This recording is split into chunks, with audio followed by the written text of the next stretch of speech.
कृष्ण की गीता पढ़ के कौन कृष्ण बन सका बताइए? और महावीर के सूत्र, जिन सूत्र पढ़ के कौन महावीर बना इस धरती पर? अरे वो लोग थे जिन्होंने अपनी जिंदगी जी, अपना जीवन जिया और दुनिया से विदा हो गए। मैं कहता हूं कि आदमी को कोई शास्त्र पढ़े या ना पढ़े, आदमी को मृत्यु का शास्त्र जीवन में जरूर पढ़ना चाहिए। आदमी को अपनी मौत की कहानी जरूर पढ़ना चाहिए। आदमी को याद रखना चाहिए कि जीने के साथ साथ मुझे जाना भी है, ध्यान रखना। आदमी ऐसा अधिकार जमा के बैठा है कि जैसे मुझे जाना ही नहीं है। किसी का उठावना हो जाए, कोई चला जाए, आदमी कहता बेचारा चल बसा, दुनिया से चला गया। ऐसे कह रहा है जैसे तू अमृत पी के आया हो। बेटा आज उसका जनाजा, कल तेरा उठने वाला है, ध्यान रखिए। ऐसा बेहोश होके जिंदगी काय को जीता है? कल तेरा भी नंबर आने वाला है, कल तुझे भी चार उठा के फूंक फांक के चले आएंगे, ध्यान रखना। इस गलत फहमी में क्यों जीते हो? ध्यान रखिए। मान्यवर सोचना है आपको, मृत्यु को समझो। जन्म हो चुका है, अब हैप्पी बर्थडे मत बोलो। आज आए बोले जन्मदिन है, आशीर्वाद दे दो। मैंने कहा तुमने ऐसा किया क्या है? एक आए 70 साल के, आशीर्वाद दे दो। मैंने कहा क्यों? बोले जन्मदिन है। तो मैंने कहा 70 साल किया क्या तुमने? जब 70 साल कुछ नहीं किया तो 30 साल जी के कर क्या लेगा तू अपनी जिंदगी में? ध्यान रखिए। मान्यवर मेरा आपसे निवेदन है, जो हो चुका उस पर ध्यान मत दो। जो जन्म हो चुका है उससे कोई परिवर्तन होने वाला नहीं है। एक बात याद रखना, जन्म हो चुका है, मृत्यु बाकी है। मृत्यु आने वाली है, कभी भी आएगी। जो हो चुका उसकी खुशियां मनाते हो, अरे जो होने वाला है उसका स्वागत करने को तैयार हो जाओ। बीते हुए की क्या खुशियां मनाना? जन्म गया वो हैप्पी, मृत्यु मातम। मृत्यु को अशुभ कहा जाता है। अरे मैं कहता हूं पुलक सागर कि मृत्यु से बड़ा शुभ तो दुनिया में कुछ नहीं हुआ करता है। ये मृत्यु ना हो तो जर्जर देह रखकर कब तक जियोगे? मृत्यु ना हो तो बूढ़ा शरीर लेकर कब तक जियोगे? मौत जीवन का वरदान हुआ करती है, पुरानी देह छुड़ाकर नई देह प्रदान किया करती है। मौत से बड़ा हमारा शुभ चिंतक कौन होगा इस धरती पर? मृत्यु से मत घबराओ। उद्देश्य क्या है? एक बच्चा स्कूल जा रहा था। मैंने बच्चे से पूछा बेटा कहां जा रहे हो? बोले स्कूल जा रहा हूं। मैंने कहा क्यों जा रहे हो? बोले पढ़ने के लिए जा रहा हूं। मैंने कहा पढ़ते क्यों हो? बोले कुछ बनने के लिए। मैंने कहा बनते क्यों हो? बोले नौकरी के लिए। मैंने कहा नौकरी क्यों करेगा? बोले छोकरी के लिए। तो मैंने कहा छोकरी क्यों? बोले जीने खाने के लिए। खाना कौन बना के देगा? तो मैंने कहा खाते क्यों हो? बोले जीने के लिए। मैंने बच्चे से पूछा बेटा जीते क्यों हो? अब उस बच्चे के पास कोई उत्तर नहीं था। मान्यवर उस बच्चे के पास उत्तर नहीं था, कोई बात नहीं। यदि मैं आपसे पूछूं कि जीते क्यों हो, तो इसका उत्तर शायद आपके पास भी नहीं होगा। कई उत्तर ये होंगे कि सांस चल रही है इसलिए जी रहे हैं। कई उत्तर ये होंगे आयु कर्म बाकी है इसलिए जिंदा है। कई ये कहेंगे अभी मौत नहीं आई इसलिए जिंदा है। और एक आदमी से मैंने पूछा कि बताओ तुम जिंदा क्यों हो? तो मालूम है वो क्या बोलता है? मुझ में सुसाइड करने की ताकत नहीं है इसलिए मैं जिंदा हूं। ध्यान रखिए, मैं आपसे निवेदन करता हूं, ये जिंदगी भी कोई जिंदगी है? ऐसा भी कोई जीवन होता है कि सुसाइड करने की ताकत नहीं इसलिए मैं जिंदा हूं, सांस चल रही है इसलिए मैं जिंदा हूं? मेरे भाई ये कोई जिंदगी है? ये कैसा जीवन है? मैं तो पुलक सागर एक चीज कहकर चलता हूं कि जीवन की अंतिम सांस तक, जीवन की अंतिम सांस तक मृत्यु से अपने जीवन का मूल्य वसूल करूंगा। ध्यान रखना है, हर बार मौत ने मारा है, हर मौत का जवाब जिंदगी की एक एक सांस से मांगना चाहिए आदमी को। ध्यान रखिए, ये कोई जीवन है? सोमवार को पैदा हो जाते हो, मंगलवार को बड़े हो जाते हो, बुधवार को विवाह कर लेते हो, गुरुवार को रिजल्ट बच्चे आ जाते हैं, शुक्रवार को पिताजी बन जाते हो, शनिवार को बीमार पड़ जाते हो, रविवार को दुनिया से चले जाते हो। जय हो तुम्हारी जिंदगी। 7 बार बेकार कर दिए तुमने अपनी जिंदगी के। ऐसा नहीं मेरे भाई, मैं एक रास्ते से गुजर रहा था, मैंने क्या देखा? पैठन से आ रहा था। अब पैठन वाले तो इनकी भी थोड़ी बात कर लेते हैं, ध्यान रखिए। बिहार करते आ रहा था, एक बगीचा देखा, रुके थे ना एक गार्डन में, किसका था मुझे नहीं मालूम, हाँ किसी का भी होगा, फूलों का होगा, ये बोलो ना, ध्यान रखिए। एक फूलों का बगीचा था, एक फलों का बगीचा था। मैं वहां से निकला, गुलाब का फूल खिला था, मैंने फूल को देखा, फूल ने मुझे देखा। मैंने कहा वो फूल, क्या जिंदगी है तेरी, सुबह खिला है शाम बिखर जाएगा, पंखरी पंखरी बिखर जाएगी, तेरी जिंदगी का जीने का सार क्या है। फूल ने कहा कि महाराज मैं ज्यादा तो कुछ नहीं जानता हूं, फूल बिखर जाते हैं खुशबू बनी रहती है, मेरी जिंदगी का सार इत्र हुआ करता है। मैं मर जाऊंगा लेकिन सुगंध छोड़ करके जाऊंगा, हजारों हजारों की जिंदगी को खुशबू से महका दूंगा, मेरी जिंदगी का सार इत्र है। मुझे बड़ी अच्छी बात लगी फूल की। फूल ने कहा महाराज एक बात पूछूं आपसे। मैंने कहा पूछो। बोले आपकी जिंदगी का सार क्या है, आप भी तो एक दिन बिखर जाओगे ना।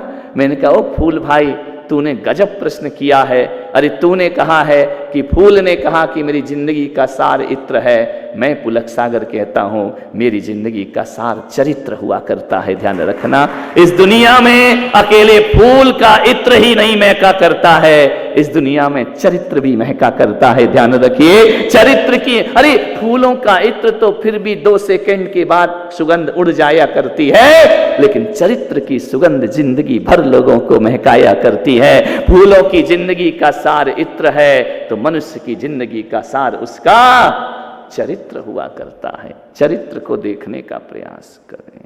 मान्यवर सोचना है, मृत्यु जरूर है, मरने से पहले कुछ तो करना होगा जिससे दुनिया तुम्हें याद रखे। सारी दुनिया की आस्थाओं की वेदियों पर तुम विराजमान हो जाओ, कितने भी काल बीत जाएं, वक्त बीत जाए, दुनिया तुम्हारी यशो गाथाएं गाती रहे। महापुरुष कौन होता है मालूम? कौन होता है महापुरुष? किसको कहते हैं महापुरुष? अपने आप को मत मानो, तुम तो तैयारी बैठे हो कि नहीं हम ही महापुरुष हैं दुनिया में। महापुरुष कौन होता है मालूम है? किसे कहा जाता है धरती पर महापुरुष? जिसके मरने के बाद, मरने के 100 साल बाद, 1-2 साल नहीं, तुम्हारे जैसे आज मरे कल तिया, परसों गूंज उठी सहनाई, बोले गर गया चला गया क्या करना है, शादी के कार्ड बट गए, शादी तो करना ही पड़ेगा ना, मर गया तो मर गया, 2 शब्द बोल दिए, मगरमच्छ के आंसू बरसा दिए, बोले बड़ा दुख हुआ बड़ा दुख हुआ। ये कोई जिंदगी है? कौन याद रखेगा बताइए? खड़े हो हमारे लोहाड़ी जी, हाँ तुम ही खड़े। तुम्हारे पापा का नाम क्या?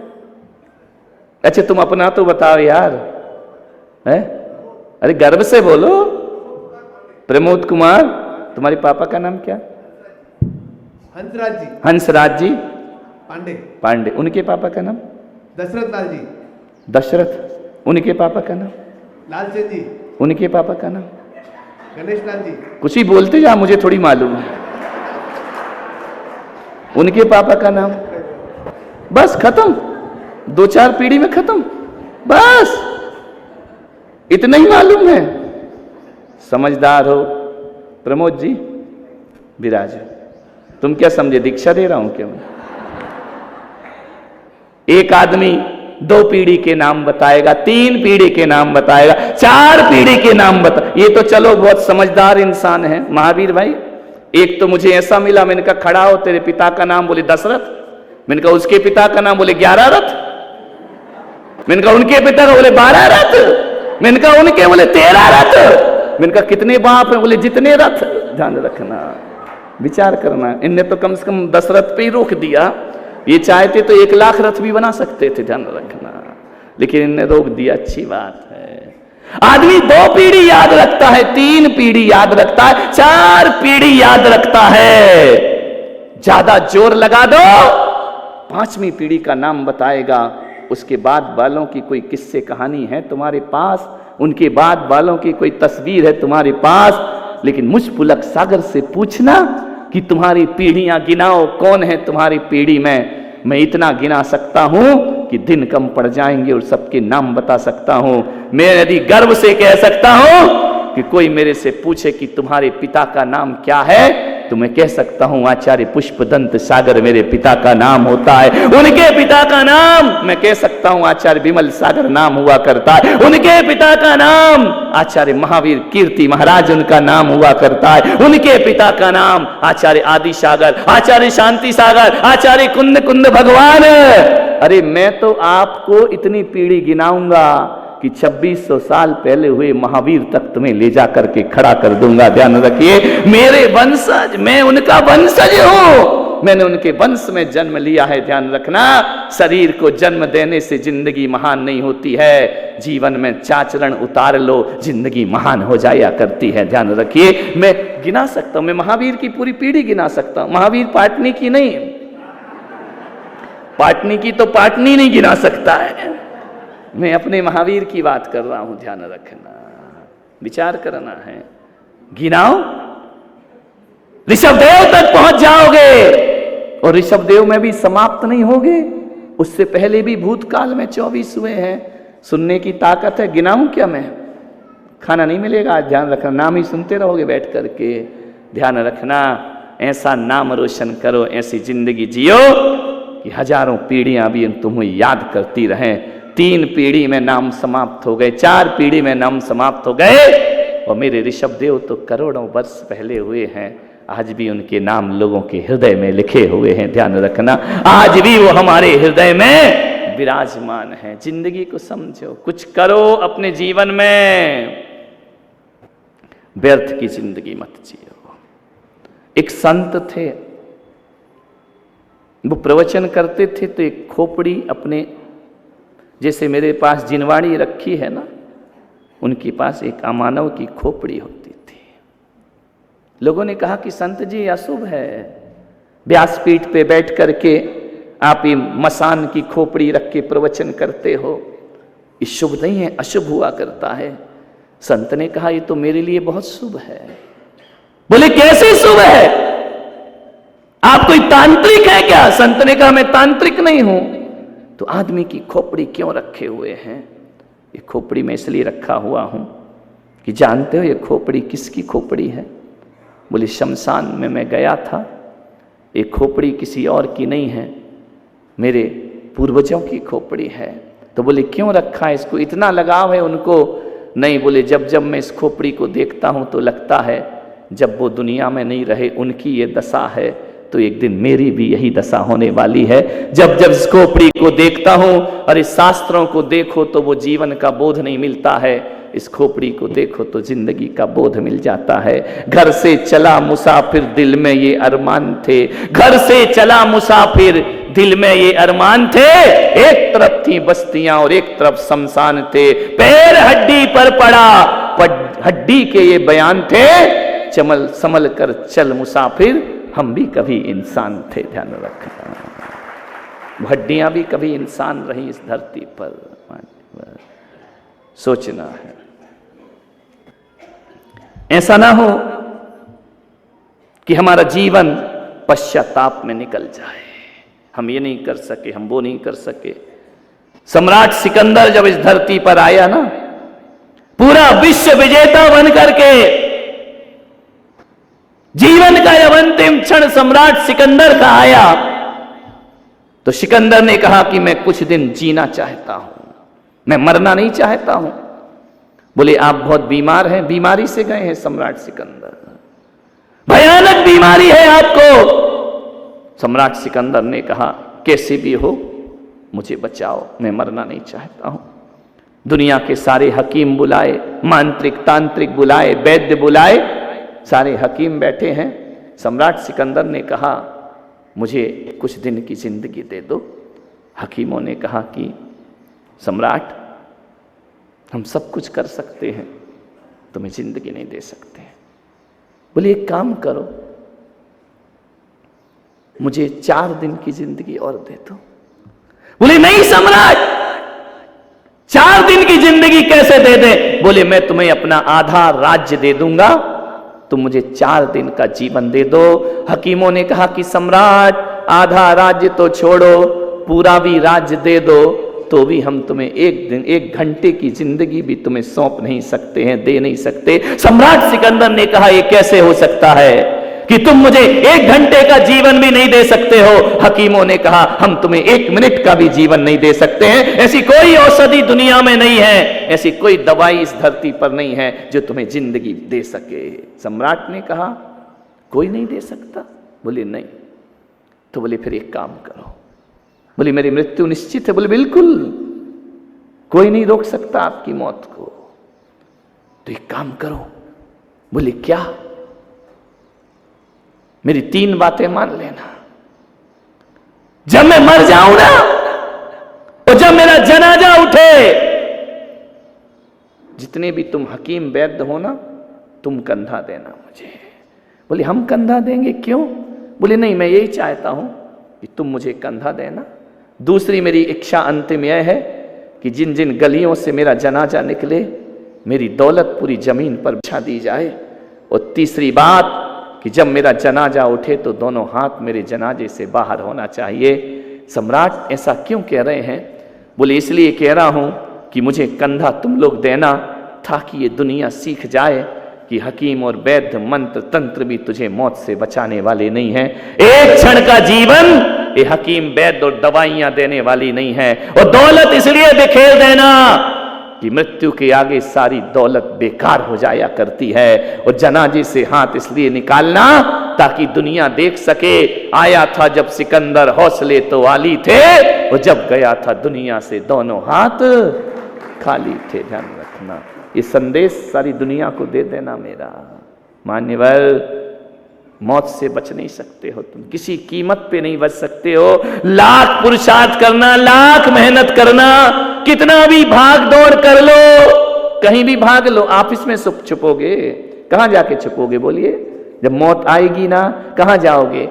एक काम करना, आपके पास पैसा है ना, एक एयर टाइट कांच का डिब्बा बना लेना, उसके अंदर छिप के बैठ जाना, बच जाओगे। मान मत लेना मेरी बात, आज ही निपट जाओगे, कल उठावने में आएंगे लोग ये जितने प्रवचन में। ध्यान रखना, ऐसा कोई खंडर है जहां तुम छिप जाओ? एलोरा की गुफाओं में छिप जाना कि मौत नहीं आए। ऐसा कोई महल है, राष्ट्रपति भवन में भी चले जाना तो भी मौत वहां छोड़ती नहीं है मेरे भाई। एक बात अपनी जिंदगी में याद रखना, ऐसा कोई गुफा या गुप्त स्थान नहीं है जहां मौत का प्रवेश ना होता हो। ध्यान रखिए, कहां भाग कर जाएगा आदमी? हर जगह कहीं भी जा, मौत तेरे सामने खड़ी है। ध्यान रखिए, एक बहुत प्यारी घटना है। यमराज एक राजमहल में आए, क्या देखते हैं?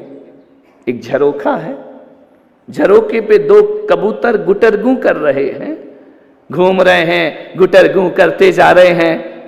यमराज ने देखा, क्या बात है, कबूतर के तो पसीने आ गए। बोले यमराज ने देख लिया। दूसरे कबूतर से पूछा, दूसरा कबूतर भी वकील ही होगा, आजकल वकीलों की कमी थोड़ी है।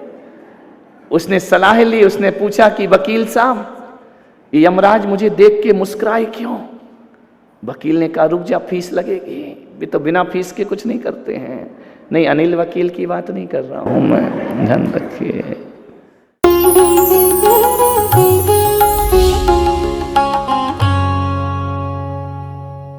राष्ट्रीय राजधानी